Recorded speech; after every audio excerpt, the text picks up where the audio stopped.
सौभाग्यशाली तोता। बहुत समय पहले की बात है। एक छोटे से गांव के पास एक सुंदर जंगल था।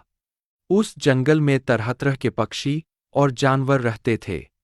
उन्हीं पक्षियों में एक अनोखा तोता भी रहता था, जिसका नाम चिरकू था। चिरकू को लोग सौभाग्यशाली तोता के नाम से जानते थे, क्योंकि जहां भी वह जाता, वहां कोई न कोई चमत्कार हो जाता या किसी की किस्मत बदल जाती। गांव के लोग मानते थे कि अगर चिरकू उनके घर आ जाए तो उनके जीवन में सुख और समृद्धि आ जाती है। चिरकू हमेशा खुश रहता और अपनी मधुर आवाज में गाने गाता। लोग उसे फल और अनाज खिलाते और उसकी भलाई की कामना करते थे। चिरकू भी गांव के लोगों से बहुत प्यार करता था और जहां भी जाता, खुशियां बांटता। एक दिन गांव में एक गरीब किसान, जिसका नाम रघु था, बहुत परेशान था। उसकी फसलें बर्बाद हो गई थीं और उसके पास खाने को भी कुछ नहीं था। वह दिनरात मेहनत करता, लेकिन किस्मत उसका साथ नहीं दे रही थी। एक दिन रघु ने गांव के लोगों से चिरकू के बारे में सुना और सोचा कि शायद यह सौभाग्यशाली तोता उसकी भी मदद कर सकता है। रघु ने तय किया कि वह चिरकू से मिलकर अपनी किस्मत बदलने की विनती करेगा। अगले दिन वह जंगल की ओर चल पड़ा और चिरकू को खोजने लगा। बहुत ढूंढने के बाद उसे चिरकू एक पेड़ की डाल पर बैठे हुए मिला। रघु ने बड़े ही आदर के साथ कहा। चिरकू ने रघु की बातें ध्यान से सुनी और उसकी आंखों में दया उमड़ आई। चिरकू ने अपनी चोंच में एक छोटी सी चमकती हुई पत्ती उठाई और रघु को देते हुए कहा, यह जादुई पत्ती है।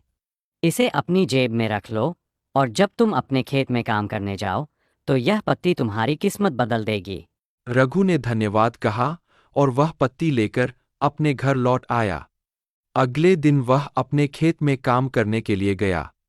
जैसे ही उसने खेत में जुताई शुरू की, अचानक से बारिश होने लगी। उसकी सूखी जमीन हरी भरी हो गई और थोड़े ही समय में उसकी फसलें लहलहा उठीं। रघु की मेहनत सफल हुई और उसकी किस्मत सच में बदल गई। अब रघु के पास भरपूर अनाज था और वह फिर से खुशहाल जीवन जीने लगा। उसने गांव के लोगों को चिरकू की बुद्धिमानी और उसके द्वारा दी गई जादुई पत्ती के बारे में बताया। सभी लोग चिरकू की प्रशंसा करने लगे और उसे और भी अधिक प्यार देने लगे। लेकिन चिरकू ने रघु को एक बात कही थी। याद रखना, यह पत्ती सिर्फ तुम्हारी मेहनत का साथ देगी। अगर तुम मेहनत करना छोड़ दोगे तो यह भी अपना जादू खो देगी। रघु ने चिरकू की बात समझ ली और कड़ी मेहनत जारी रखी। धीरे धीरे उसकी स्थिति पहले से बहुत बेहतर हो गई।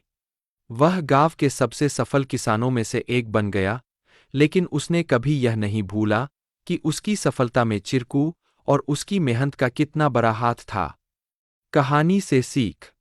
इस कहानी से हमें यह सीख मिलती है कि किस्मत भी उन्हीं का साथ देती है जो खुद मेहनत करते हैं।